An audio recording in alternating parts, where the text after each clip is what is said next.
네, 이 시대에 정말 하나님의 마음과 하나님의 시선의 보석과 같은 귀한 청년들 오랜만에 이렇게 만나 뵈서 너무나 반갑고요. 또 사랑하고 존경하는 여호수아 멘토님들 또 이렇게 함께 뵈서 너무나 좋습니다. 그리고 또 제가 이렇게 사부 예배 마치고 나서 사무실에 있다 보면 모니터로 우리 김승수 목사님 설교하는 걸 유심히 쳐다보고 있습니다. 근데 원고를 어떻게 한 번도 안 보고 설교를 하는지 어메이징한 거예요. 할렐루야. 그래서 제가 저는 원고를 좀 많이 보는 편이거든요. 그 목사님, 귀한 목사님 또 함께 말씀을 나누고 교제를 나눌 수 있는 귀한 시간을 주셔서 감사합니다. 제가 두려움 너머의 삶이라는 책을 작년 가을에 수능 시험 보기 직전에 책을 냈습니다. 사실은 수능 수험생들에게 도움이 많이 될 거라고 그런 생각을 했었고요. 그런데 이 책을 왜 썼는가? 사실은 제가 두려움이 많기 때문에 생각도 많고 내향적이고 근심 걱정이 좀 많은 편입니다. 그래서 책을 썼는데 책을 12챕터나 썼어요. 그래서 어떤 친구 목사님이 뭐 이렇게 많이 썼냐고. 내가 생각이 많아서 그나마 좀 줄인 거라고. 그렇게 이야기를 했던 기억이 납니다. 이 두려움의 문제에 대해서 책을 쓰면서 두렵더라고요. 뭐가 두려웠냐면, 첫 번째는 사람들이 웬만큼 그 두려움의 문제를 그래도 나름 대처하면서 살고 있는데 내가 괜한 두려움을 사람들에게 심어주는 게 아닐까. 저는 이렇게 뭔가를 define, 이게 정의하는 걸 좋아하거든요. 사람들이 명확하게 개념을 잡지 못하는 것을 이건 이런 것입니다. A는 B입니다. 이렇게 개념을 잡아주는 경우가 많은데 사람들이 그냥 무의식과 잠재의식 속에 가라앉혀 놓은 걸 내가 다 휘저어서 끄집어내서 사람들에게 느끼지도 못했던 두려움을 맞아, 이것도 두려웠지, 이것도 두려웠어, 이렇게 만들지 않을까. 이런 두려움이 제 안에 일어나더라고요. 그리고 또 한 가지는 두려움의 문제를 심각하게 힘들어해서 내가 너무 힘들다, 그런 사람은 극소수가 아닐까. 굳이 이런 책을 쓸 필요가 있을까. 그러면서 작년 1년을 굉장히 나름대로 마음의 씨름을 하면서 이 책을 썼습니다. 그런데 결국에 책을 냈는데 굉장히 놀란 것은 즉각적으로 이 책은 내가 바로 찾던 책이다. 제가 한 20권을 번역을 하고 세 번째 책을 썼는데 그렇게 즉각적인 반응을 보인 경우는 없었어요. 그래서 두려움에 관해서 정신분석학적으로 이제 아카데믹하게 쓴 책들도 있고, 또 신앙서적들은 두려움은 극복하면 되지, 믿습니다, 그러고 이겨내면 되지, 또 이런 쪽의 책들이 있습니다. 근데 저는 두려움이 무엇인지, 왜 생기는 것인지, 또 성경적인 어떤 명확한 원리가 있는지, 이런 것들을 좀 합리적이면서도 또 영적인 차원에서 접근하기를 원했습니다. 그래서 책을 쓰게 됐고, 많은 분들이 도움을 받게 됐다고 이메일과 카톡을 보내주셔서 제가 참 감사했고, 또 한 가지 감사했던 것은 안 믿는 분들에게 책을 주더라고요. 네, 별로 안 놀라시는데, 믿는 분들이 책을 읽고 나서 안 믿는 사람들에게 책을, 자기 회사의 과장님, 부장님, 자기 동료, 너무나 두려움의 문제 때문에 힘들어하고 있는 지인들에게 책을 주는데, 이제는 안 믿는 사람들에게 목사님 제가 찾던 책입니다, 이런 카톡과 이메일들을 받기 시작했어요. 제가 아직도 지금 책 이야기를 하고 있습니다. 그래서 참 이 책을 통해서 많은 분들에게, 저는 걱정을 했지만 많은 분들에게 하나님의 위로와 회복의 도구가 되는 것이 너무나 감사하고요. 그리고 한 가지만 더 이야기를 하자면, 최근에는 책들이 색인이 없습니다. 책 뒷부분에 이제 여러 가지 목차를 가지고 쭉 설명을 해주는 거죠. 그런데 두려움의 문제로 숨이 넘어갈 것 같고 주저앉을 것 같고 괴롭다. 저는 지난 금요일에 정기 건강검진을 했는데, 저는 폐소공포가 있어요. 가끔 엘리베이터가 힘들게 느껴질 때가 있어요. 네, 그리고 진짜 힘들게 느껴지는 것은 MRI 통 속에 들어가는 것. 뭐 거의 죽음 같은 시간이에요. 그러나 사람마다 다 종류가 다르고 상황이 다르지만 자기가 정말 까무러칠 것처럼 너무나 힘든 두려움의 상황들이 있거든요. 근데 그런 상황이 왔을 때 언제 책 한 권을 보고 있냐고요. 그래서 맨 뒤에 종류별로 네, 입시, 면접, 대인관계, 네, 시댁과의 어려움, 뭐 하여튼 뭐 종류별로 각 주제별로 어떤 상황에서 두려움이 생기는지 세 개를 다 썼기 때문에 응급 처방이 가능하다는 거. 여러분 딱 보시면 면접에 관해서는 여기만 보면 되겠구나. 이렇게 도움을 받으실 수 있다고 생각이 됩니다.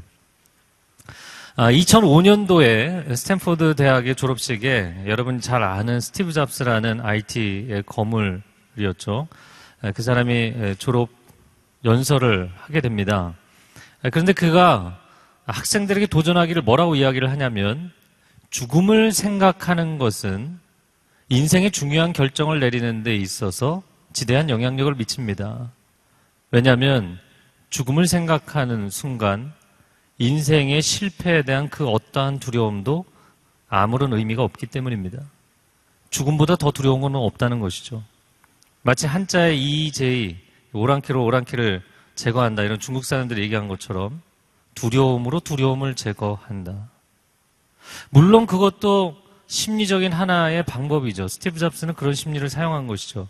그러나 그는 하나님의 은혜로 해결한 것이 아니라 두려움을 더 강력한 두려움으로 해결한 것이죠. 1차 세계대전에 전투기 조종사로 미국에서 최고의 활약을 벌였던 사람 중에 독일군 전투기를 가장 많이 격추시킨 에디 리켄베커라는 사람이 있습니다.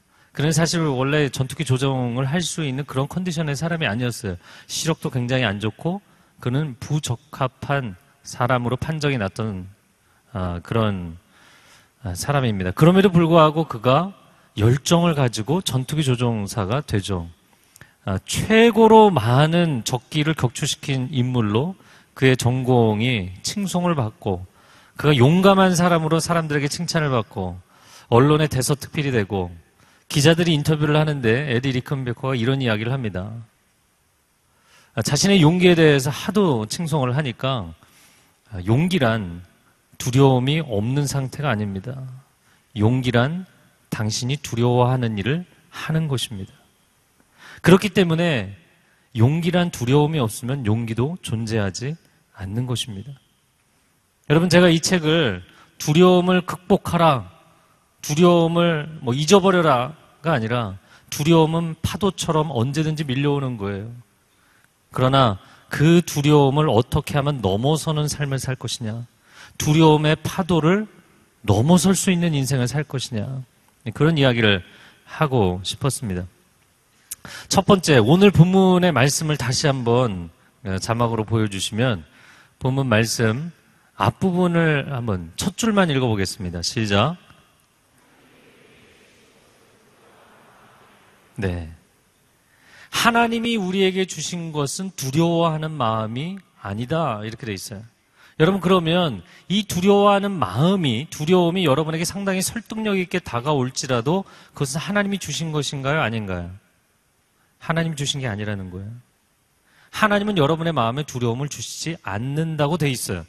하나님을 경외하는 마음 말고 두려움 때문에 하나님도 바라보지 못하게 되고 두려움 때문에 하나님이 주신 인생도 살지 못하게 하는 그런 종류의 두려움은 하나님이 주시지 않는다는 거예요. 그래서 성경에 두려워하지 말라. 이 말씀이 무려 366회가 나온다는 거죠. 1년 365일 매일 한 번씩 말씀하시고도 한 번 더 우리에게 하시는 말씀, 두려워하지 말라. 한번 따라해 보시겠어요? 두려워하지 말라.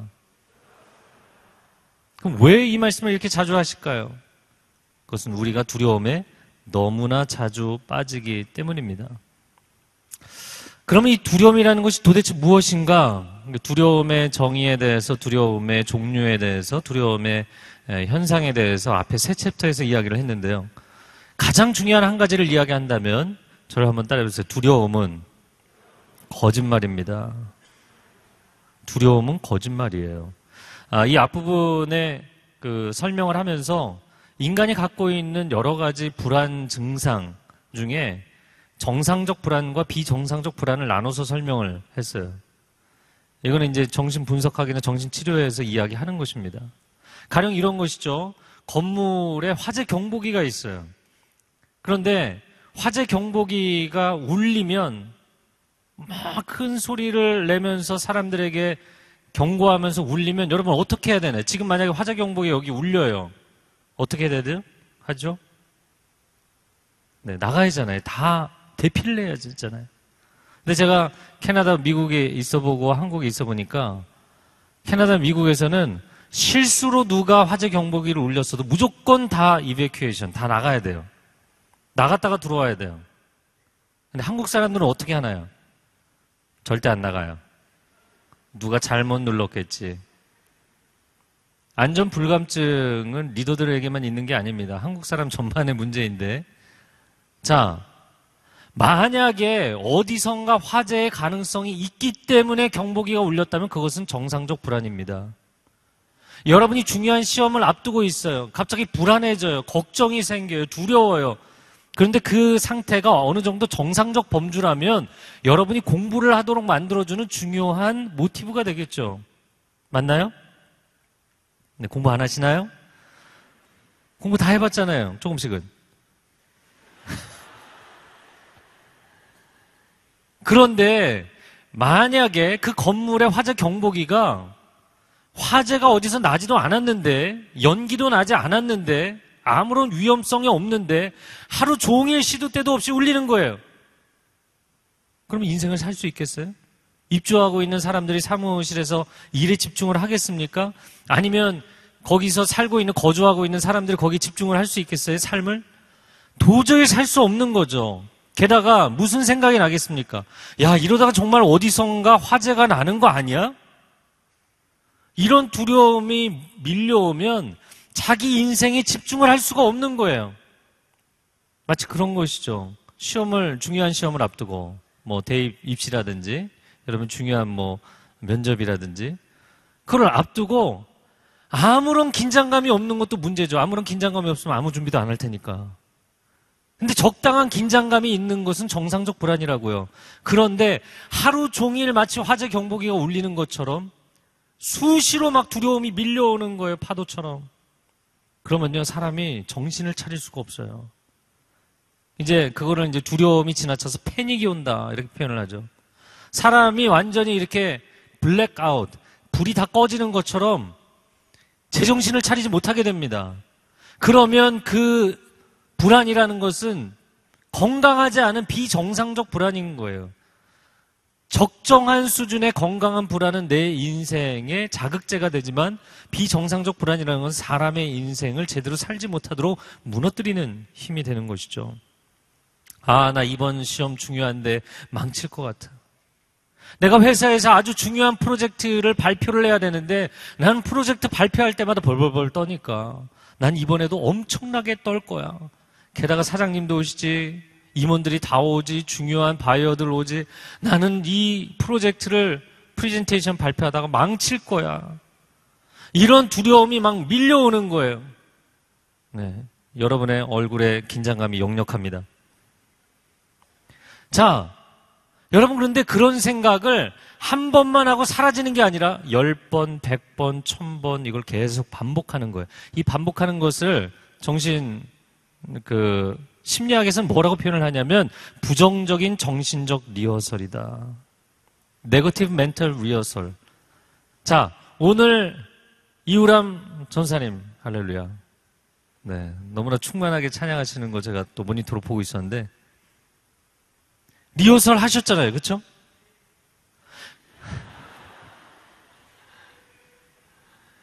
여러분 찬양팀이 리허설을 했습니다. 우리 인생에 중요한 것은 다 리허설을 하죠. 왜 리허설을 하나요? 본게임이 중요하기 때문이에요. 그럼 리허설을 할 때는 본게임을 잘하기 위해서 리허설을 하나요? 망치기 위해 리허설을 하나요? 당연히 잘하기 위해서 리허설을 하죠. 근데 두려움이라는 것은 망치는 리허설을 하는 것입니다. 머릿속으로 계속 연상해요. 내가 프레젠테이션을 하다가 말을 실수해요. 얼굴이 빨개져요. 벌벌벌 떨어요. 질문을 했는데 중요한 질문에 대답을 못해요. 프리젠테이션을 망쳤어요. 사장님이 인상을 써요. 바이어들은 다 인상 쓰면 나가버려요. 이런 걸 머릿속으로 계속 리허설을 하는 거예요. 그 리허설을 10번, 100번, 1000번 하는 거예요. 자, 만약에 찬양팀이 여기서 찬양 연습을 잘하는 리허설을 하는 게 아니라 망치는 리허설, 음정도 안 맞아요, 박자도 안 맞아요, 서로가 다 안 맞아요. 그 리허설을 100번, 1000번 하고 나면 본게임에서 잘할 수 있을까요? 한 번도 제대로 맞춰본 적이 없잖아요. 당연히 망치게 되는 거예요. 즉 두려움이라는 것은 부정적 정신적 리허설을 반복함으로써 내가 원하는 것과는 정반대 결과를 불러오는 것입니다. 이해가 되시죠? 이건 긍정해 주세요. 이해가 되시잖아요? 그런데 그러고 나면 실제 본게임에서 망쳐버린다고요. 그리고서는 무슨 생각을 할까요? 겉봐, 내가 걱정한 대로 됐잖아. 내가 그럴 거라고 했잖아. 내 이 중요한 시험을 망칠 거라 그랬잖아. 이거를 또 교육학이나 심리학 용어에서는 부정적 강화라고 이야기를 합니다. 네, 오늘 열심히 공부를 하고 있습니다. Negative reinforcement.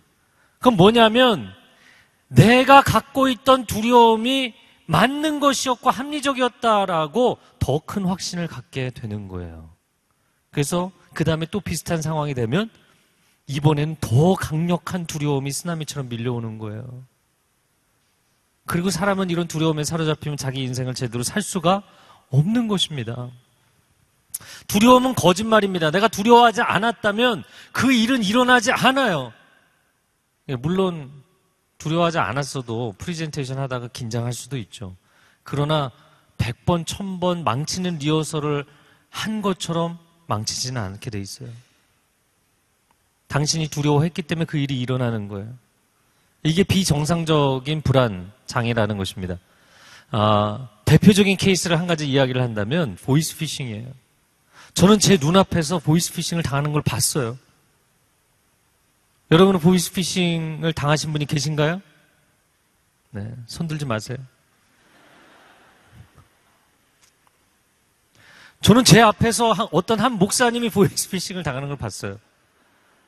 누군지 알려고 하지 마세요. 그분은 참 착한 목사님이세요. 제 사무실에 찾아오셨어요. 저랑 이런저런 일 이야기를 하다가 전화가 왔어요. 핸드폰으로. 당신 신용카드를 분실했는데 우리 검찰에 이런 재정 관련해서 담당하는 팀장이다.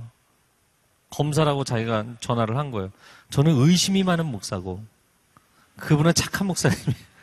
저는 딱 듣는 순간, 옆에서 듣는 순간 이거 이상하다. 목사님 그 전화 끊으세요. 근데 전화가 이제 뭐 짧게 대화를 하더니 그리고 나서 이게 분명히 맞다는 거예요. 여러분 제가 그분 분명히 말렸어요. 몇 번이고 말렸는데 전화가 와서 겁을 주고 또 끊어지고 겁을 주고 또 끊어지고 몇 번을 하더니 그리고 컴퓨터를 열어갖고 자기 개인 정보를 다 입력하더라고요. 어떻게 됐을까요? 예, 한 2, 3분 만에 수백만 원이 날아갔죠. 이 보이스피싱의 원리가 뭔지 아십니까? 두려움을 심어주는 거예요. 내가 돈을 잃어버릴까봐 두려워하는 순간 돈을 잃어버리게 됩니다. 놀랍죠? 매직이죠? 그래서 여러분 사기치는 사람들은 보면 아리송한 사기치지 않습니다. 아주 대범한 거짓말을 해야 돼요. 목사가 이상한 거를 가르치고 있네요. 근데 아주 말도 안 되는 거짓말을 치고 자기가 검찰 사람이라고 이야기를 하고 거짓 홈페이지를 똑같이 만들어서 카피해서 만들어 놓고 두려워하지 않았다면 그 일은 일어나지 않아요. 근데 당신이 두려움에 빠지면 당신이 두려워하는 일이 당신의 인생에 일어나는 것입니다. 그리고는 두려움 역시 내가 믿었던 대로 이 일이 일어났어. 제가 얼마 전에 이 얘기를 했다가 한 권사님한테 그런 얘기를 들었어요. 그분도 누군지 알려가지 마세요. 근데 이분이 전화를 받았는데 우리도 다 비슷한 상황에 빠질 수 있어요. 보이스피싱이 요즘 뭐 신종 여러 가지 협박 사기들을 치잖아요. 당신 아들을 잡고 있다. 3천을 당장 입금하지 않으면 당신 아들을 죽이겠다. 에이, 무슨 말도 안 되는. 이거 보이스피싱이라는 거 아는 거예요. 너무나 많이 알려져 있고 이건 믿을 수가 없는 거예요. 그럼에도 불구하고 아들을 죽이겠다는 그 소리가 머릿속에서 맴돌면서 정말 혹시 내 아들이 잡혀있다면 어떡하지? 내가 이거를 의심하다가 만약에 내 아들을 죽이면 어떡하지? 그 순간 두려움이 팍 클릭되는 겁니다. 굉장히 아들을 사랑하시는 분이거든요. 두려워서 벌벌 떨며 삼촌을 구하려고 막 애를 쓰고 있는데 갑자기 아들이 현관문을 열고 들어왔어요. 만약에 아들이 그 순간에 들어오지 않았다면 어떤 결정을 했을까요? 사람의 마음에 사단은 두려움을 심어줘서 당신의 인생에 일어나지도 않아도 되는 일이 일어나도록 만드는 거예요. 이게 아담과 하와가 당했던 첫 번째 사단의 전략이죠. 너 이걸 먹으면 하나님처럼 될 거야.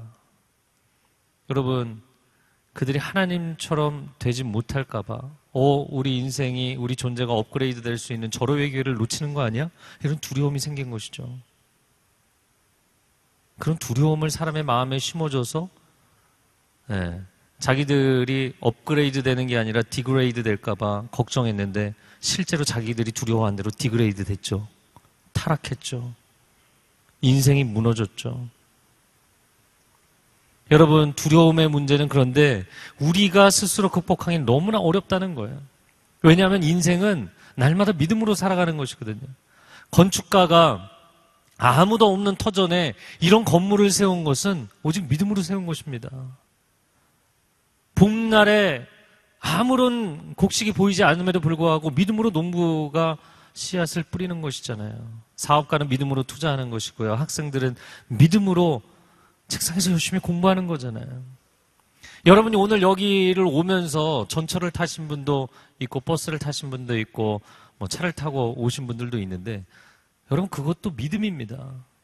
의식하지 못했지만 사고 나지 않을 거라는 믿음이 있으니까 그걸 타고 오신 거잖아요. 그렇죠?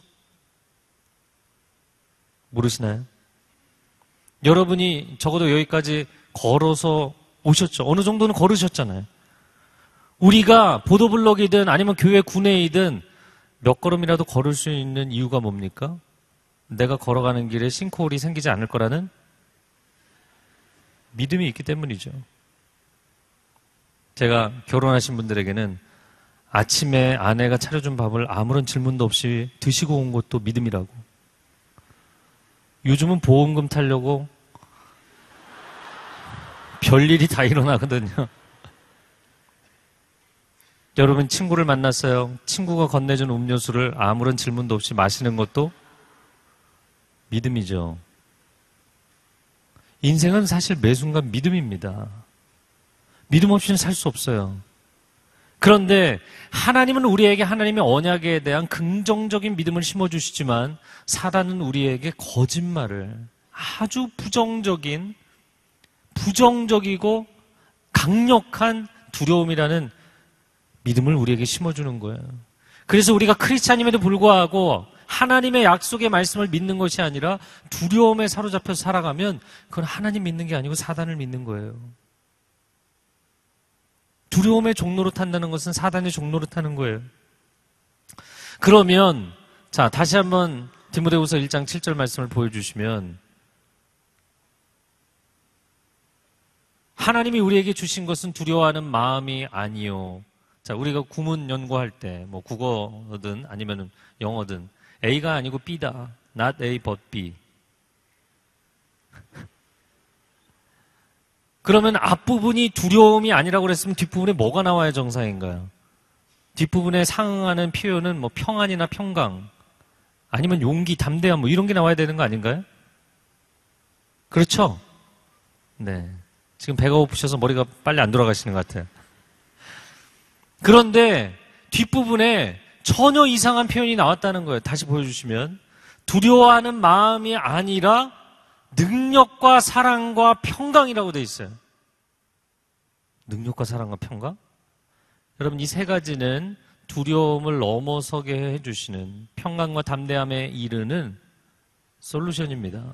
하나님이 우리의 인생을 어떤 상황에서도 평안하고 담대하게 그렇게 만들어주지 않으세요. 하나님이 우리에게 그런 파이널 솔루션을, 마지막 솔루션을 그냥 다 줘버리시면 그거는 인생을 사는 게 아니고 신생이죠. 신이 인생을 대신 살아주는 거죠. 시편 23편에도 보면 뭐라고 말씀하세요? 사망의 음침한 골짜기를 다닐지라도 해를 두려워하지 않을 것은 주께서 나와 함께 하심이라. 내가 너로 하여금 평생의 음침한 골짜기는 안 다니게 해줄게. 이렇게 성경에 써 있나요? 그런 길을 갈 때도 있다는 거예요. 그러나 그것을 극복하게 해주겠다. 내가 너를 원수의 목전에서 너에게 상을 베풀어 주겠다. 저 원수를 좀 제거해 주십시오. 우리가 기도하면 그 기도가 과연 바른 기도일까요? 원수가 보는 눈앞에서 상을 차려주시겠다고 돼 있어요.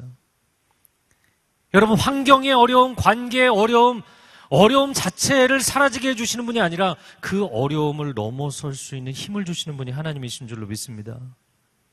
그래서 우리에게 두려움이 아니라 평강을 주신다가 아니고 두려움이 아니라 능력과 사랑과 절제를 주신다. 이렇게 되어 있어요. 그래서 이 세 가지가 두려움을 넘어서는 삶의 중요한 비법입니다. 첫 번째, 능력은 일에 대한 두려움을 넘어서게 해주는 것입니다. 사람들이 새로운 일을 하거나 낯선 일, 버거운 일을 할 때 마음 가운데 두려움이 생깁니다.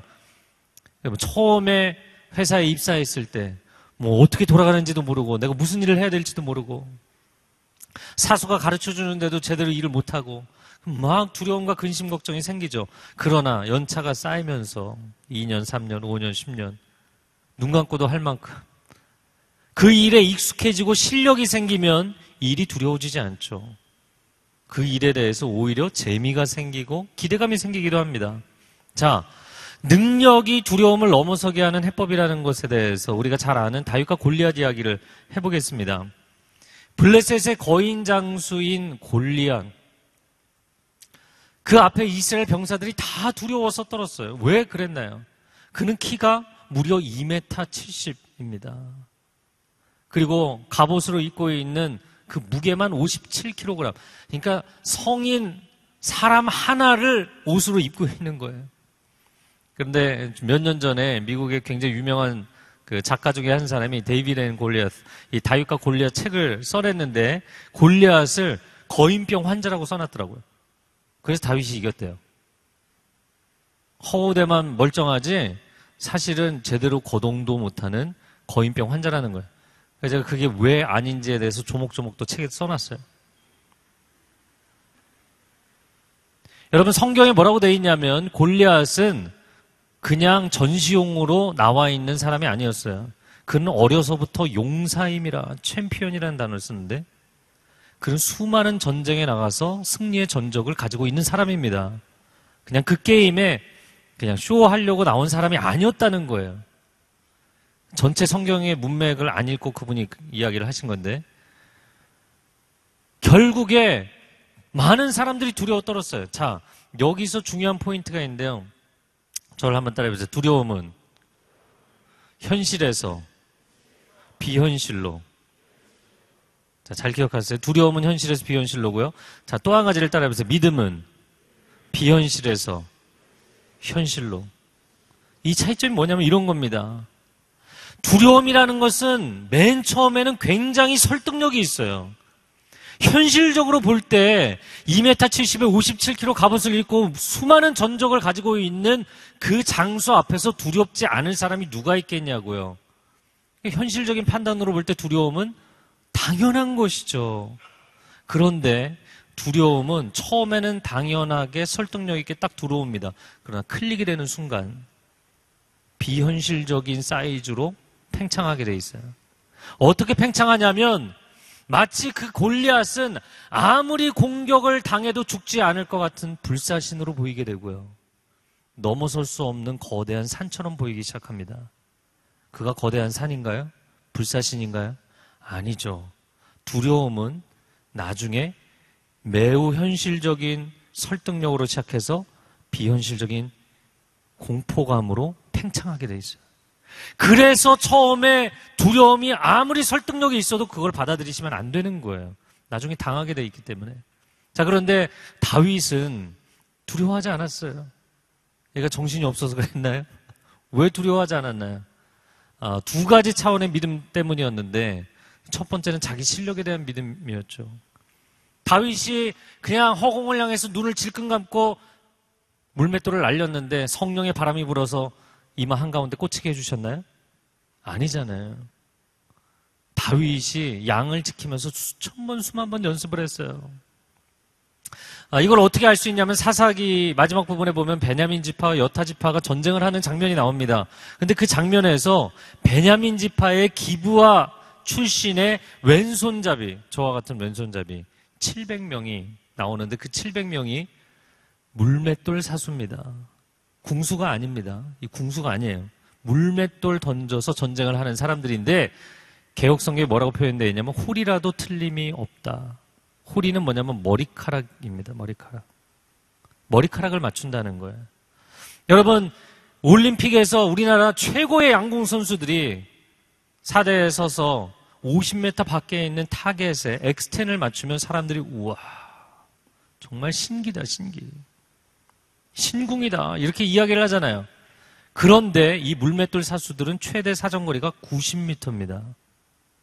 좀 놀라셔야죠.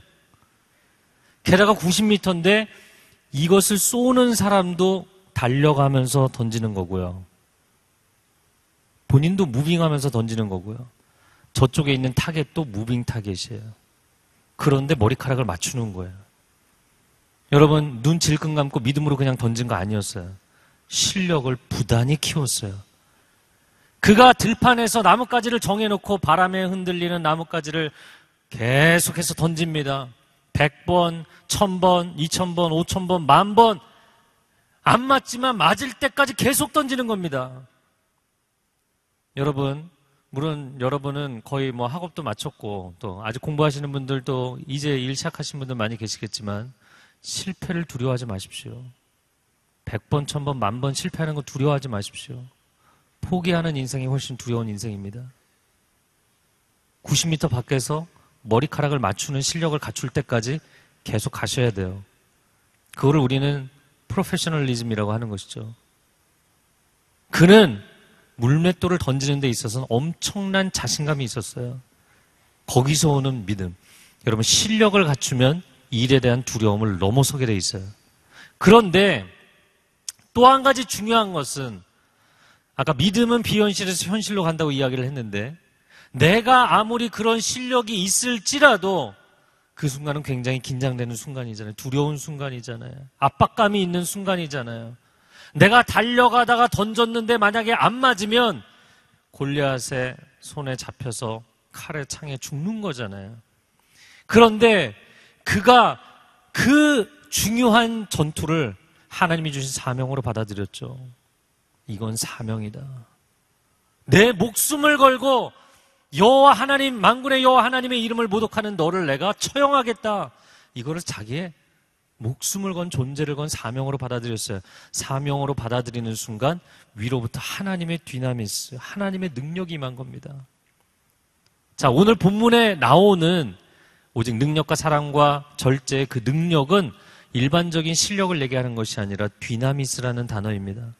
사도행전 1장 8절 오직 성령이 임하시면 너희에게 권능이 있을 것이다. 할렐루야.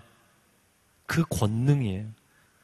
초인적인 능력, 물론 인간적인 실력을 가지지만 그것을 사명으로 받아들이는 사람, 하나님의 영광을 위해 살기로 결정한 사람들에게 임하는 디나미스가 부어질 것이다. 할렐루야. 여러분에게 그런 디나미스가 임하기를 축복합니다. 세상적 실력을 쌓지만 그 위에 하나님의 기름 부으심을 구하세요. 사람들이 볼 때 다윗이 내가 저 골리앗을 쓰러뜨릴 수 있다. 이건 너무나 비현실적인 믿음으로 보였어요. 그러나 믿음대로 되었습니다. 믿음대로 그게 현실이 됐어요. 그래서 믿음은 비현실에서 현실로, 두려움은 현실에서 비현실로 가는 것이죠. 제가 2009년 캐나다 밴쿠버에서 돌아왔을 때 그때 이제 여우사 청년부 맡고 대학 청년본부를 맡아 사역할 때입니다. 한 달 반쯤 지났어요. 근데 2009년 11월에 수능 시험을 보고 수능 시험 며칠 안 돼서 전주대학교에서 한 1,000명 정도 수험생들을 초대한 아주 중요한 집회가 있었어요. 그런데 그 집회 전주에 제가 축구를 하다가 오른쪽 발목 인대가 끊어졌어요. 네, 전혀 불쌍히 여기지 않으시네요. 그리고서 기부스를 하고 목발을 짚고 다니기 시작했어요. 그게 마음이 어렵더라고요. 제가 뭐 여러 가지로 좀 정확하고 디테일하고 꼼꼼한 성격이기 때문에 야, 내가 왜 이랬지? 뭐 여러 가지 생각들이 들죠. 야, 이러고 집회 장소에 올라가야 되는구나. 그런데 만나는 사람마다 안 그래도 마음이 어려운데 저한테 그렇게 얘기를 하는 거예요. 아니, 그 말을 하고 어딜 가서 설교하냐고. 제가 또 오기가 있잖아요. 믿음의 오기가. 그래서 제가 이렇게 대답했어요. 무슨 설교를 발로 하냐고. 입으로 하는 거지. 그건 저 자신에게 선언한 것입니다. 너 주눅 들지 마. 위축되지 마. 딴 생각하지 마. 사명에 집중해야지. 사명에 집중해야지. 사명에 집중해야지. 여러분이 공부하는 것, 여러분이 입시를 준비하는 것, 여러분이 직장 생활을 하는 것, 단순한 돈벌이가 아니고 단순한 커리어가 아니고 하나님이 주신 사명으로 받아들이고 살고 있냐고요. 이번에 잘 안 돼서 내 이미지 구겼네. 자기 이미지 관리하며 인생을 살고 있냐고요? 아니면 사명으로 살고 있냐고요? 사명으로 사는 사람에게는 두려울 것이 없습니다. 왜 소방관이 불길에 뛰어들어요? 자기가 죽든 살든 상관이 없어요. 한 생명을 살리겠다는 사명감 때문이에요. 사명은 사람을 담대하게 만들게 돼 있어요. 하나님이 여러분에게 사명자가 되라고 말씀하실 때 그냥 나는 내 인생 인조이하고 싶은데 왜 사명을 가지라고 하지? 사명자가 되는 것이 하나님께도 유익할 뿐만 아니라 여러분에게는 생사를 가르는 결정이에요. 사명자로 살아가시기를 축복합니다. 자, 두 번째 해법은 사랑입니다. 능력이 일에 대한 두려움을 넘어서게 해준다면 사랑은 사람에 대한 두려움을 넘어서게 해줍니다. 요한일서 4장 18절 말씀 한번 같이 읽어 보겠습니다. 시작. 사랑 안에 두려움이 없고 온전한 사랑이 두려움을 내어 쫓는다. 여러분, 사랑하면 두려움이 사라진다는 거예요. 놀라운 이야기죠. 그러니까 사실 젊은 시절에는, 물론 나이가 들어서도 그런 심리를 가질 수 있습니다. 젊은 시절에는 내가 이 새로운 공동체에 신입 멤버로 들어가면 사람들이 나를 사랑해 줄까? 이런 걱정이 있죠. 내가 저 사람에게 나 당신과 친한 친구가 되고 싶습니다. 저 사람이 날 거절하지 않고 날 사랑해 줄까? 이런 걱정이 있죠. 그런데 여기서의 해법은 무슨 얘기인 줄 아세요? 그런 생각하지 말고 그냥 당신이 사랑하라는 거예요. 새로운 멤버가 왜 저렇게 나대고 다니지? 사람들이 생각할지 모르겠지만 사람들에게 잘해주고 먼저 다가가고 먼저 인사하고 먼저 선행을 베풀고 먼저 섬기라는 거예요. 누가 날 사랑해 줄까라고 여러분의 젊은 시절에 소중한 인생의 시간을 허비하지 마시고요. 여러분이 먼저 섬기세요. 여러분이 먼저 다가와서 친절하게 대하세요. 사랑은 두려워하지 않습니다. 두려워하는 것은, 인간관계를 두려워하는 것은 내 안에 사랑의 분량이 부족하기 때문이에요. 제가 능력에 관한 것도 마찬가지고 사랑에 관한 것도 마찬가지고 이 책에서 여러 번 반복 강조했던 것은 뭐냐면 갈망과 두려움은 정비례한다는 것이에요. 저를 한번 따라해보세요. 갈망과 두려움은 정비례한다. 이게 무슨 얘기냐면 내가 갈망하면 갈망할수록 두려워하게 돼 있어요. 이 시험이 너무너무 중요해요. 내 생사를 가르는 시험이에요. 그러면 그 시험을 망칠까 봐 두려워하는 마음이 커지게 돼 있어요. 내가 이 사람을 너무너무 좋아해요. 그런데 그 사람을 좋아하는 만큼 거절감에 대한 두려움이 커지게 돼 있어요. 어려서부터 부모에게 원가정에서 사랑을 못 받았어요. 애정결핍이 너무 심해요. 인정욕구와 애정욕구가 너무나 강해요. 그런 사람일수록 사람들에 대한 거절감에 대한 두려움이 굉장히 강해지게 돼 있어요. 이것은 동전의 양면 같은 것이죠. 제가 가끔 저 자신을 소개할 때 농담 반 진담 반으로 주례 전문 목사라고 소개합니다. 할렐루야. 제가 한국에 들어온 지 이제 7년, 한 350상을 주례한 것 같아요. 그 중에 한 3분의 1에서 절반은 여호수아 출신들 아닌가 싶어요. 네, 제가 주례했는데 아직도 남아 계신 분들은 빨리 성인으로 올라오시기 바랍니다. 그래서 서울의 웬만한 예식장은 다 가봤어요. 직원들 바뀌는 것까지 알아요. 웨딩 업체 사진사가 저한테 와서 목사님 또 오셨냐고 인사합니다. 주례기를 은퇴해야 될 것 같아요. 그러다 보니까 제가 이렇게 뭐 맞는 사람을 매칭해주는 은사는 없어도 교제하는 사람, 결혼하려고 하는 사람을 데리고 오면 잘 살겠다, 못 살겠다 이 견적이 나와요. 아, 이 커플은 어렵겠다. 이 커플은 너무너무 잘 살겠다. 너무나 많은 케이스를 봤기 때문에 상담은 뭐 더 많이 했잖아요. 자, 그런데 제가 아주 강력하게 반대한 네 커플이 있습니다. 누군지 알려고 하지 마세요. 근데 그 중에 한 커플 카페에서 만났어요. 제가 들어갔어요. 근데 싸우고 있었어요. 제가 자리에 앉았어요. 근데 여전히 싸우더라고요. 제가 결혼을 연기했으면 좋겠다. 제가 결혼을 연기했으면 좋겠다고 이야기한 것이 싸워서가 아닙니다. 싸울 수 있어요. 싸운 거 잘 풀면 되는 거예요. 어떻게 사람이 같을 수가 없잖아요. 생각이 다른 건데, 성향도 다르고. 근데 문제는 뭐냐면 이 자매가 형제를 바라보면 이렇게 얘기했어요. 나는 상처가 많은 사람이라고. 절대로 나에게 상처를 주면 안 된다고. 전 딱 그 얘기를 듣는 순간, 아, 이 결혼 생활은 이루어질 수 없다. 여러분, 누군가를 사랑하면서 상처가 없을 수 있나요? 부부간에 서로 사랑하면서 마음이 상처가 생기고 아픔이 생기고 배신감을 느끼기도 하고 실망을 느끼기도 하고 이런 거 없나요? 아, 결혼을 못 해봐서 모르나요? 부모님을 보세요.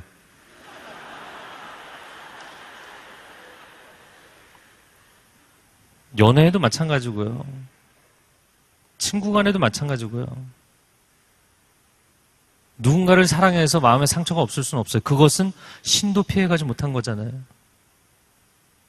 하나님도 우리를 너무나 사랑하셔서 가장 소중한 그 아들 예수 그리스도를 십자가에 못 박아 내어주는 어마어마한 상처를 당하셨잖아요. 신도 피해가지 못한 걸 당신이 어떻게 피해가려고 합니까? 상처가 두려워서 인생이 거절감에 대한 두려움 때문에 벌벌 떨면 사랑은 못하게 돼 있어요. 여러분, 그러면 어떻게 해야 되느냐? 그냥 사랑에 넘치는 분량으로 덮어버려야 돼요. 그런데 여기서 나오는 첫 번째, 능력이 디나미스인 것처럼 여기서의 사랑도 인간적인 사랑이 아니라 원어가 아가페입니다. 신이 우리에게 보여준 사랑으로 사랑하라는 거예요. 나를 좀 잘해주면 나도 잘해주지. give and take인데. 여러분, 신의 사랑은 무엇인가요? give and give. 신에게서 받을 거는 다 가져가고 다 take and take 하는 저 이상한 존재들에게 give and give and give잖아요. 끊임없이. 주고 또 주는 사랑이잖아요. 그런 아가페의 사랑을 하면 당신은 두려움을 넘어설 수 있다는 거예요. 여러분, 부모가 자식을 사랑하면서 이 녀석이 언제 나한테 또 뭐를 뺏어갈까? 연락을 끊어야지. 집 주소를 옮겨야지. 그러나요? 야, 가져가도 좋으니까 연락 자주 해라. 이게 부모의 마음 아닌가요? 그런 사랑을 가지면, 그냥 압도적인 사랑의 분량을 가지면 두려움은 사라진다는 거예요. 제가 나는 이만큼 했는데 난 10개 해줬는데 나한테 7개밖에 안 해? 이런 사랑으로는 여러분의 인생에 인간관계의 두려움과 트라우마와 거절감에 대한 두려움들을 넘어설 수 없다는 거예요. 제가 캐나다 밴쿠버에서 4년간 사역을 했는데 성인도 부흥하고 차세대도 부흥하고 많이 부흥했어요. 한 200여 명 되던 그런 교회가 나중에 한 3년이 지나면서 1000명이 넘었어요. 그런데 유독 청년부만 부흥을 안 하는 거예요. 청년부만. 여기 이런 그 장의자, 이런 딱딱한 의자가 아니라 그 극장식 좌석이었거든요. 그러면 오후 2시에 이제 예배를 드리면 애들이 거의 이렇게 45도 각도로 드러누워 있어요. 이게 설교를 듣는 건지 자고 있는 건지 뭐 그런 자세예요. 야, 그래갖고 제가 한 3년 지나면서 한 번은 주일 예배 때 화가 난 거예요. 제가 무슨 표적 설교를 하는 사람이 아닙니다. 그런데 애들한테 제가 책망을 했어요. 너희들 하나님을 향해서 열심을 내야지. 내가 진짜 많은 집회를 다녀봤지만 너희들 같은 애들은 없다. 막 책망을 했어요. 그러고서 내려오는데 하나님 저를 책망하시더라고요. 너가 쟤들을 혼낼 자격이 있냐? 너가 저 아이들을 진짜 사랑하냐? 하나님이 저에게 인간관계에 있어서 그동안 여러 번 반복해서 가르쳐 주신 것 중에 하나는 누군가에게 충고를 하려면 그를 사랑하지 않으면 충고하지 마라. 정말 사랑하면 충고해줘라. 그거였거든요. 하나님, 제가 자격도 없으면서 사랑하지도 않으면서 제가 충고를 했군요. 회개했어요. 정말 회개하고 그때 이메일 아이디를 바꿨어요. 아주 오래전에 처음으로 그 이메일, 다음에서 이메일 만들 때 저희 아내가 저를 오빠라고 불렀기 때문에 오빠리라고 썼거든요. 근데 그때 바꿨어요. 아빠리로, 아빠. 내가 이 아이들의 아빠가 되어야겠다. 그리고 영사이로를 붙였습니다. 사람들이 생일이냐고 그러는데 고린도전서 4장 15절 너희에게 1만 스승이 있으나 아비는 많지 아니하니 내가 복음으로 너희를 낳았도다. 선생님의 마음. 야, 이거 잘했어, 잘못했어. 혼내는 선생님의 마음과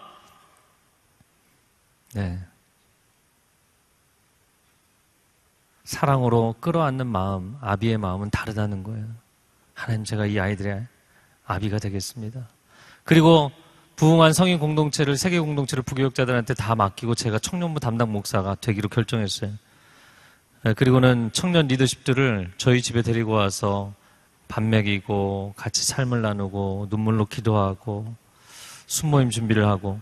그런데 참 재밌는 현상은 이런 것이더라고요. 네, 할렐루야. 교회에서 모여서 순장 모임 할 때, 주중에 한 번씩 모이는 순장 모임 할 때 9시 반, 10시 반 돼도 할 일 많은데 집에 빨리 보내달라고 막 이러던 애들이 저희 집에 데리고 와서 밥 먹이고 내 새끼들처럼 끌어안고 있으니까 새벽 1시가 돼도 2시가 돼도 안 가려고 그러더라고요. 행복한 거죠. 사랑이더라고요. 내가 목회자로서 다른 사역들은 다 성공했는데 이거는 실패할까봐. 내가 너희들을 사랑하기 때문에 너희가 열심히 하라고 이야기하는 거다. 입으로는 그렇게 얘기했지만 사실 사랑한 게 아니었던 거예요. 그거는 두려움이었던 거예요. 실패에 대한 두려움, 사역을 실패할 것에 대한 두려움. 하나님이 그걸 보여주신 거예요. 너 그런 식으로 하지 말고 정말 이 아이들을 사랑해라. 그렇게 사랑했더니 정말 청년들이 열심히 신앙생활을 하기 시작하고 부흥하기 시작하더라고요. 여러분, 성경 말씀에 내 이웃을 내 몸과 같이 사랑하라는 말씀이 있습니다. Love your neighbor as you love yourself. 네, 성경 원어상으로는 neighbor라고 단수예요. 근데 이 표현이 뭐냐면 성경이 가장 중요한 큰 계명이 하나님 사랑하라, 내 이웃을 사랑하라. 그런데 두 가지만 있는 게 아니라 너 자신을 사랑하는 것처럼 이웃을 사랑하라. 자기 자신을 사랑할 줄 알아야 이웃을 사랑할 줄 안다는 거예요. 다시 말하자면 자기 자신을 건강하게 사랑하는 셀프 이스팀, 자존감이 있는 사람들이 남도 사랑할 줄 아는 거예요. 이걸 대표적으로 보여주는 케이스가 사울과 다윗입니다. 사울은 출중한 외모에 탁월한 실력에 왕의 자리에 모든 것을 가지고 있는 사람이었어요. 그럼에도 불구하고 자존감이 낮았기 때문에 출중한 부하장수 다윗이 있음에도 불구하고 그가 아무런 쿠데타 모의를 한 적이 없음에도 불구하고 두려워 벌벌 떨어서 그를 죽이려고 했어요. 그러면서 그 창을 다윗에게만 던집니까? 자기 아들 요나단에게도 던집니다. 그러면서 요나단에게 뭐라고 이야기하나요? 야, 이 녀석아, 네가 잘 되라고 하는 얘기야. 이 나라를 너가 차지해야 되기 때문에 하는 얘기야. 여러분, 제가 사실 성인 집회 때는 부모들이 딱 이 패턴이거든요. 애들한테 막 성질냅니다. 화냅니다. 창을 던집니다. 집에서. 그러면서 너 잘 되라고 하는 얘기라고. 그건 사랑이라고. 사랑이 아니에요. 부모로서 내가 자식을 잘못 키우고 부모로서 내가 실패할까 봐 두려운 거예요. 내가 이렇게 열심히 애들을 키웠는데, 내 젊은 날을 바쳤는데, 내가 이렇게 열심히 돈을 벌어왔는데 이 녀석이 이 방향으로 간단 말이야? 두려워서 창을 던지는 거예요. 그건 사랑이 아니에요. 근데 다윗은 어떻게 했습니까? 다윗은 사울과 비교할 수 없는 출중한 실력을 가지고 있는 사람이었죠. 그러나 다윗은 한 번도 집안에서 창을 던진 적이 없어요. 다윗은 항상 수금을 탔어요. 사울이 미쳐 돌아가면 수금을 타줬어요. 그래서 사울의 창을 들 것인가, 다윗의 수금을 들 것인가, 이게 중요한 것이죠. 아주 이 두 인물의 상징적인 심벌릭한 두 가지 아이템은 창과 수금이에요. 제가 예전에 파푸아뉴기니의 선교여행을 간 적이 있습니다. 그런데 그 마을에 큰 잔치가 벌어진다고 들판에 사냥을 하러 나가는 거예요. 그래서 사냥꾼들이, 동네의 사냥꾼들이 막 수십 명이 나가서 엽총 들고 사냥개들 데리고 또 창을 들고 가는 거예요. 선교사님하고 같이 그 헌터 집에 갔습니다. 근데 아침 식사를 저는 이미 했는데, 사냥꾼이 자기 집에서 얌이라는 그 고구마나 감자같이 생긴 거예요. 그런데 그거를 끓여갖고 아침을 먹고 있더라고요. 얼마나 땅이 비옥한지 그냥 씨를 뿌리기만 하면 케어하지 않아도 너무너무 잘 자라요. 얌이 막 이따만한 게 나와요. 그런데 그거를 한참을 끓여갖고 먹고 있는데 전혀 맛있게 보이진 않았어요. 왜냐하면 이분이 손을 댈 때마다 이 씻지를 안 하고 떼국물이 막 줄줄 흐르는 거예요. 그런데 제가 그 앞에 앉아 있으니까 하나를 집어갖고 저를 주더라고요. 저는 그런 거 잘 먹습니다. 너무너무 맛있게 먹었어요. 야, 맛있다. 그리고 나서 아직도 그 사람이 식사가 안 끝나갔고요. 제가 그 사람 집 앞에서 저는 창을 던져야 되니까. 이게 총은 제가 위험하니까 그 사람만 총을 쓰고 저는 창을 던져야 되니까 창 연습을 해보느라고 창을 한번 씩 살짝 던져봤어요. 그랬더니 건너편에서 어디서 아줌마가 나왔는지 늑달같이 달려나왔고 막 성질을 내는 거예요. 파푸아뉴기니에서는 사람이 화를 안 냅니다. 사람들이 화내는 걸 볼 수 없어요. 왠지 아세요? 화를 내면 죽인다는 뜻이에요. 화를 안 내는 민족이에요. 선교사님이 저한테 와서 설명해 주시더라고요. 이 사람들이 창을 많이 사용하고 여러 가지 수렵과 채집을 위해서 창을 쓰지만 창을 쓸 수 있는 공간과 창을 쓸 수 없는 지역이 있다는 거예요. 아무리 헌터일지라도 마을 안에서는 그 누구도 창을 쓸 수 없대요. 한국 가정들이 집안에서 창 무수히 많이 던지죠. 부부간에, 부모가 자식에게, 자식이 부모에게 창 엄청나게 많이 던집니다. 그리고는 사랑이라고 이야기합니다. 사랑이 아닙니다. 창을 던지면 안 되는 공간에서 창을 던지는 거예요. 사울의 심리가 우리 안에 다 있는 거예요. 두려운 거예요. 이러다가 내 인생을 망칠 것 같고, 내가 이렇게 성질내서라도 쟤를 바꿔놓지 않으면, 이렇게 내가 짜증을 내고 화를 내서라도 부모를 생각을 바꿔놓지 않으면 뭔가가 잘못 갈 것 같은 두려움 때문에 창을 던지는 거예요. 여러분, 그런데 다윗은 아무것도 없는 사람이었지만 하나님의 사랑을 충족하게 받아서 자존감이 있었기 때문에 창 던지지 않았어요. 수금을 탔어요. 사람들을 위로했어요. 여러분은 사울의 창이 아니라 다윗의 수금을 드는 사람이 되기를 축복합니다. 네. 세 번째 해법은 절제입니다. 네, 끝내야 될 시간이 가까워오고 있는데, 두려움을 극복하는 마지막 완성은 절제입니다. 왜 절제냐면, 능력이 부족해서 두려운 것은 능력을 채우면 되고, 사랑이 부족해서 두려운 것은 또 하나님의 사랑을 경험해서 사랑을 채우면 해결이 돼요. 그런데 이게 참 희한한 게, 능력이 그러다가 과도해져도 두려움에 빠지고 사랑이 과도해져도 두려움에 빠집니다. 능력이 아주 많아지면 사람이 교만에 빠지기도 하고요. 완벽주의에 빠지기도 하고 일중독에 빠지기도 해요. 저는 제 주변에서 일을 지나치게 하다가 중병에 걸려서 어느 한순간 그 잘 나가던 커리어를 다 내려놓게 된 사람들을 보게 됐어요. 한둘이 아니죠. 여러분도 여러분의 주위에서 볼 겁니다. 야, 저 사람의 능력 정도면 세상에 두려울 게 없겠다. 아니요, 정반대편의 두려움에 빠지게 됩니다. 자기의 지나친 두려움 때문에 인생을 빨리 종료하게 되는. 그래서 재인방명이라는 말이 있잖아요. 재능이 있는 사람은 명이 짧다.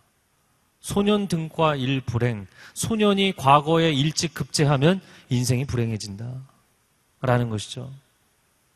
인생은 정반대편에 너무나 과도해졌기 때문에 인생의 두려움에 빠지는 일들이 생긴다는 거예요. 사랑도 부족해서 두려움에 빠지는 경우도 있지만 너무 과도하면 무절제한 사랑, 건강하지 않은 패턴의 사랑,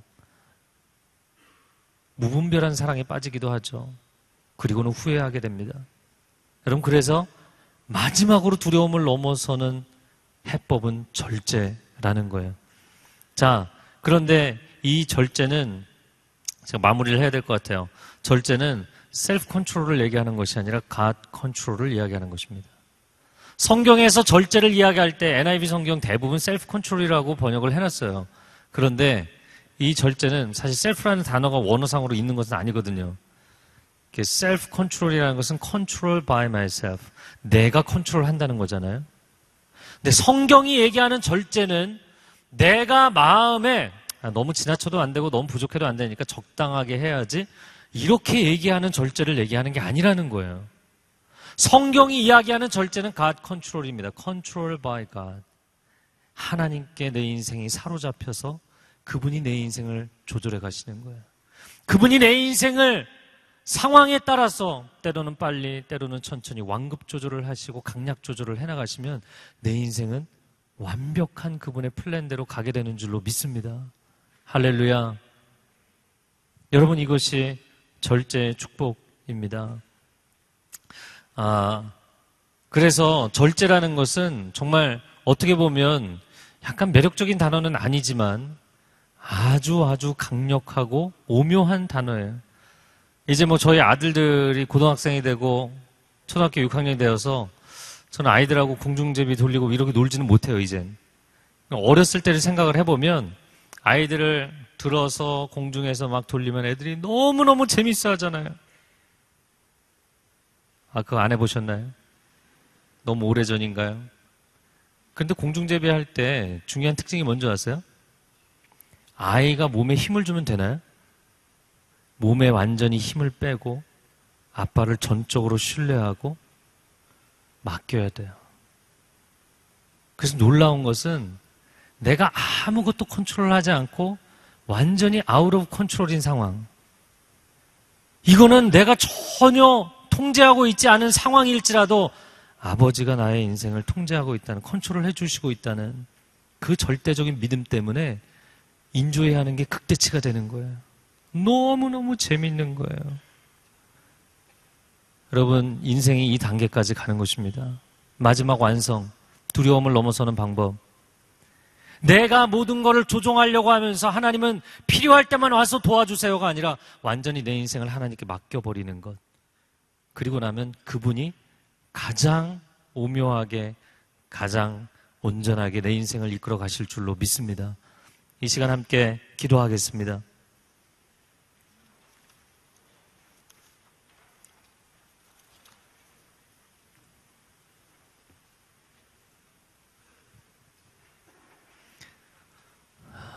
우리의 인생 가운데는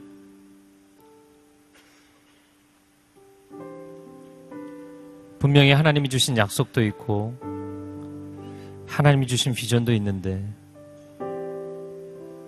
약속과 비전은 너무나 신기루처럼 보이고 잘 손에 잡히지 않고 현실적으로 다가오는 두려움만 더 설득력 있게 내 마음을 옥죄는 경우가 참 많습니다. 안 될 것 같아, 안 될 것 같아, 안 될 것 같아. 난 여기서 끝인 것 같아. 난 여기서 망칠 것 같아. 계속해서 당신의 귀에 대고 마음에 대고 속삭이는 존재가 누구입니까? 하나님은 그런 말씀을 하신 적이 없다는 거예요. 하나님은 그런 말씀을 한 번도 하신 적이 없다는 거예요. 하나님은 당신에게 두려움을 주시지 않는다는 거예요. 얘야, 내가 너에게 능력을 줄게. 얘야, 내가 인정욕구에 목마를 때 나는 너에게 사랑을 부어줄게. 너가 너의 인생을 나에게 맡기면 너의 인생을 완벽하게 이끌어갈 수 있는 진정한 컨트롤을 너의 삶 가운데 허락해 줄게. 하나님의 은혜가 우리 가운데 부어지게 하여 주옵소서. 이 시간 여러분 가운데 그것이 무슨 문제이든 간에 내 인생의 발목을 잡고 있는 두려움의 문제가 있는 사람들 가슴에 손을 얹고 기도하십시오. 다른 사람 신경 쓰지 마시고요. 가슴에 손을 얹고 기도하십시오. 오 주님, 이 시간 기도하는 하나님의 사람들, 이 귀한 청년들의 마음 가운데 주의 영을 부어 주시옵소서. 우리 통성으로 주여 삼창하고 기도하겠습니다. 주여, 주여, 주여. 오 하나님, 우리를 온전케 하여 주시기를 원합니다. 강건케 하여 주시기를 원합니다.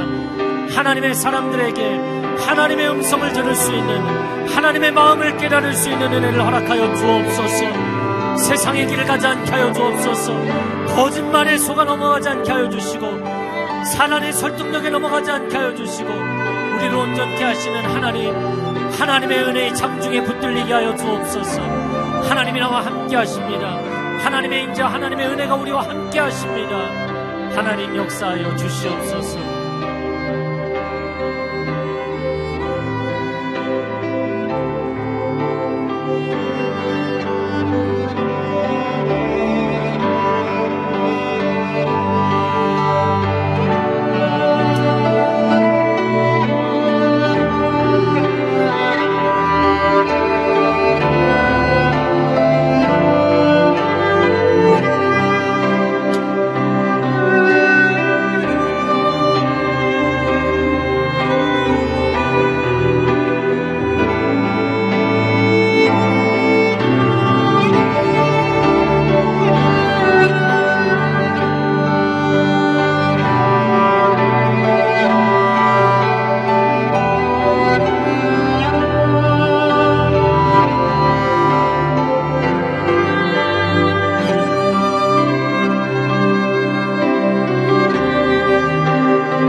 기도하며 나가는 모든 심령마다 주의 은혜를 부어 주시옵소서. 이 시간 예수 그리스도를 명하노니 모든 두려움이 떠나갈지어다. 모든 두려움이 떠나갈지어다. 살아계신 하나님, 오늘 이곳에 오셔서 내 머리에서 발끝까지 내 심령을, 내 인생을 붙잡아 주시옵소서. 이 시간 우리가 먼저 기도하면서 주 앞에 나갈 때, 오늘 우리는 주님의 음성을 들었습니다.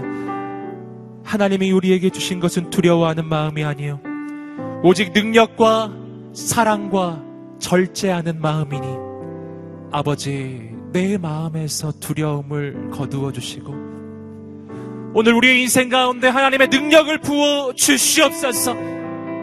주님의 권능을 부어 주시옵소서. 내가 사명자로 살게 하여 주시옵소서. 내 욕심을 위해 살아간다면 나는 언제나 두려움 가운데 빠질 수밖에 없지만, 내가 사명자로 살아간다면, 내가 하나님의 부르심을 따라간다면 나는 하나님의 권능을 기대할 것입니다. 내가 어디에 가든지 하나님의 사명자가 되게 하여 주시옵소서. 오 아버지 하나님, 내 마음에 사랑을 부어주시옵소서. 나는 왜 사람을 두려워합니까? 나는 왜 내 주위에 있는 사람들을 두려워합니까? 아버지, 정말 두려운 존재이어서가 아니라 내 마음에 사랑이 없습니다. 아버지의 사랑을 부어주시옵소서. 하나님의 사랑이 나를 통해 흘러가 세상을 덮고 영혼을 덮고 내가 정말 감당할 수 없는 그 영혼도 덮기를 소원합니다. 오늘 그렇게 두려움을 이기고 거룩한 주의 능력과 사랑을 내 인생 가운데 부어달라고 간절히 고백하는 사람들 자리에서 한번 일어나 보시겠습니다. 우리가 그리고 우리의 삶을 주께 의탁하며 우리가 주 앞에 두 손을 들고 기도하며 주 앞에 나아갔으면 좋겠어요. 하나님, 오늘 우리에게 주의 권능을 부으시고 한 영혼을 향한 사랑을 부어주시옵소서. 이 모든 것이 내 힘으로 할 수 없사오니 하나님께 내 인생을 맡겨드립니다. 성령님, 내 삶을 인도하여 주시옵소서. 하나님께 자신의 인생을 맡기기를 소원하는 사람들, 성령님 오늘 내 인생을 주관하여 달라고 의탁하는 사람들도 자리에서 일어나 보십시오. 그리고 하나님 앞에 여러분의 삶을 의탁하세요. 우리 주 앞에 두 손을 들고 기도할 때 간절히 주여 세 번의 지명 기도하겠습니다. 주여, 주여, 주여. 아버지 하나님의 하여 주시옵소서.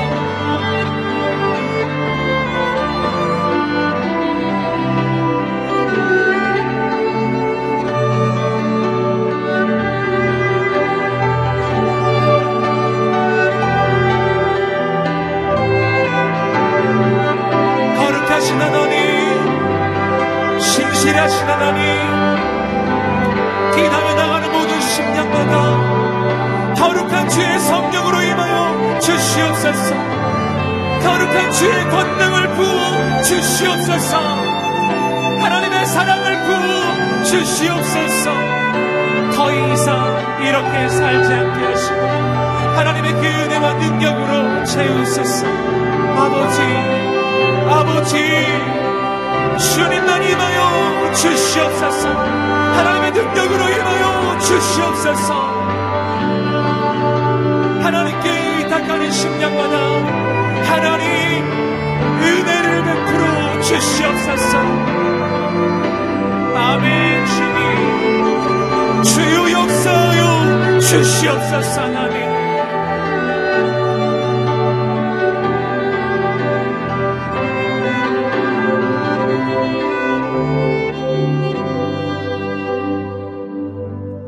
너희는 마음에 근심하지 말라. 하나님을 믿으니 또 나를 믿으라. 내 아버지 집에는 거할 곳이 많도다. 너희는 마음에 근심하지 말라. 하나님을 믿으니 또 나를 믿으라. 아멘. 두려움으로 사는 인생이 아니라 믿음으로 사는 인생이 되게 하여 주시옵소서. 나는 무엇을 두려워합니까? 나는 무엇을 믿고 있습니까? 난 누구의 능력으로 살아갑니까? 하나님의 능력입니까? 아니면 나의 능력입니까? 나는 왜 두렵습니까? 아버지,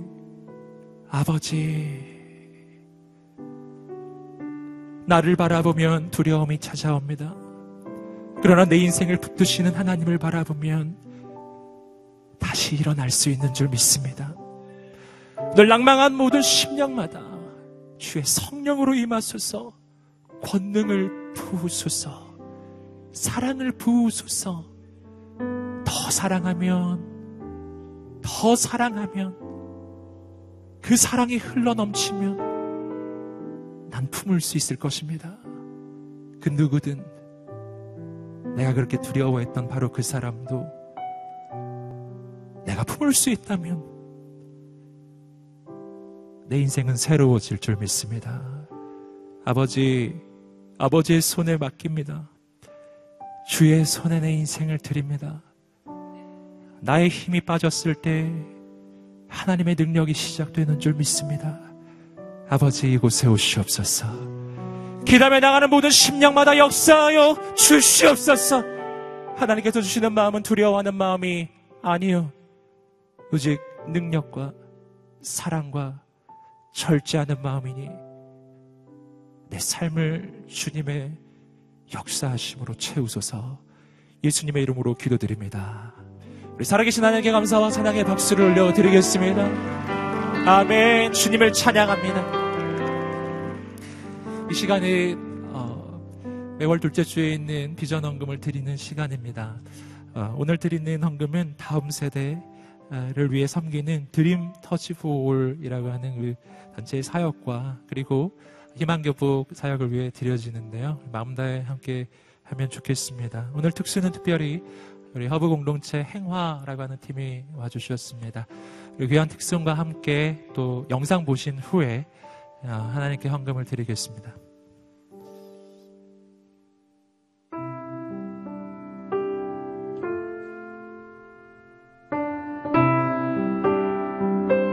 중학교에 진학하게 되면 초등학교 때와는 다르게 학생들이 교복이나 참고서, 학용품을 직접 구매를 해야 되는데요. 저희 학생들은 이제 가정 형편이 넉넉하지 못하다 보니까 굉장히 부담을 많이 느끼고 있습니다.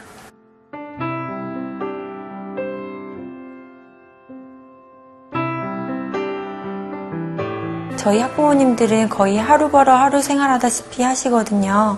그래서 아이들한테 제대로 못 해준다는 그 미안함이 굉장히 크시고요. 그런데 온누리교회에서 교복 후원을 해주셔서 저희 학부모님들께서는 많은 위로를 받으셨고요. 저희 학생들은 새로 출발하는 과정에서 큰 힘을 얻었습니다.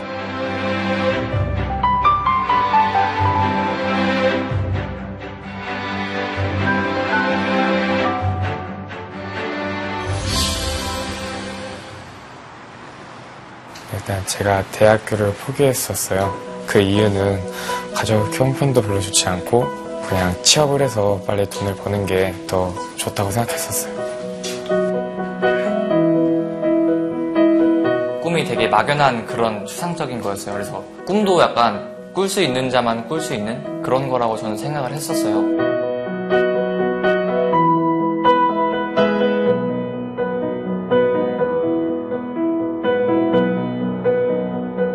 드림터치 포홀은 부모님들이 환경이 여의치 않아서 그것이 자녀까지 대물림되는, 또한 북한을 이탈하여서 한국 사회에 왔지만 정말 꿈꾸기가 어려운 아이들에게 집중적으로 학습 프로그램을 제공하는 그러한 교육봉사단체입니다.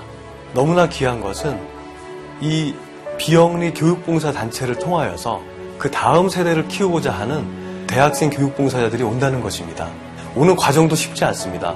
에세이를 5개나 써야 하고 성적표도 내야 하고 모의 강의도 해야 하고 그리고 1박 2일 합숙을 하면서 교수법도 배우게 되고 이러한 과정들을 3년에서 4년 지속적으로 아이들을 케어하고 그들의 꿈을 터치하는 그러한 활동을 하고 있습니다. 시야가 되게 좁은 경우가 많아요. 장래 희망을 들어봐도 그렇고 자기 주변에서 본 것들 좋은 시야만 가지고 말을 한다는 말이죠. 꿈을 꿀 수 있는 기회가 많이 없었던 아이들이고 그런 경험해볼 수 있는 그런 기회조차 없었던 아이들이었기 때문에 공부를 하기 싫어서 안 하는 게 아니라고 생각했고 그럴수록 저는 더 도와줘야 된다고 생각했어요.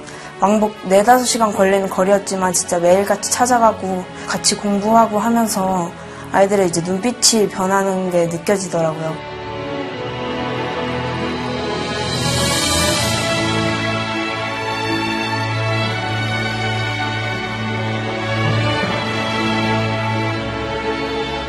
친구들이랑도 많이 싸우고 선생님들과도 별로 그렇게 관계는 좋지 않았었어요. 되게 선생님들이 계속 잡아주신 덕분에 계속 발전할 수 있었던 그런 계기가 된 것 같습니다. 꿈이 교사로 정하게 됐어요. 진짜 진심으로 노력하고 원하면은 꿈에 한 발자국 이상은 가까워질 수 있지 않을까 이런 생각을 바꾸게 된 것 같아요. 선생님들을 통해서 저희 가치관이.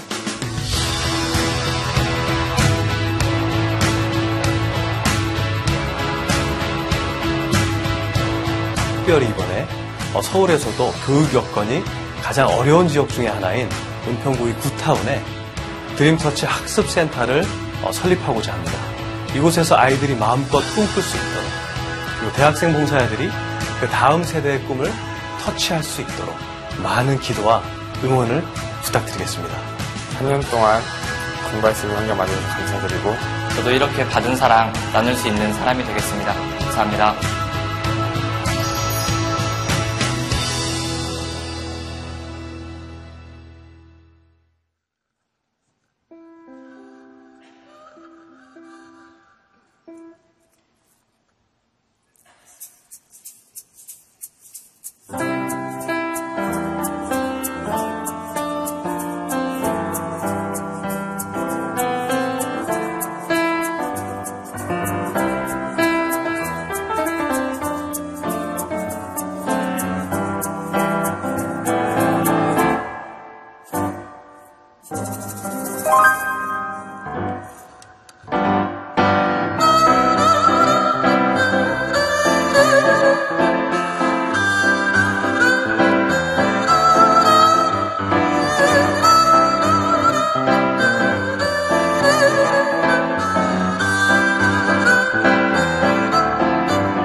다 함께 자리에서 일어나셔서 봉헌으로 기도하겠습니다. 하나님 감사합니다. 주님의 은혜에 감사하며 작은 물질을 구별하여 드립니다. 물질만이 아니라 우리의 인생이, 미래가 다 주의 것이니 주께 드립니다. 주님 사용하여 주시옵소서. 하나님의 영광을 위하여 쓰임받게 하여 주시옵소서. 드려진 인생마다 백배의 열매가 맺어지게 하여 주시옵소서. 지금은 우리 주 예수 그리스도의 은혜와 하나님의 사랑과 성령의 교통하심이 오늘 두려워하지 않고 지금 능력과 사랑과 절제하는 그 마음으로 승리하며 살아가기로 결단하는 모든 하나님의 사람들 머리 위에, 그리고 이 민족과 열방과 모든 선교사님들 머리 위에 지금부터 영원까지 함께 하시기를 간절히 축원하옵나이다. 아멘.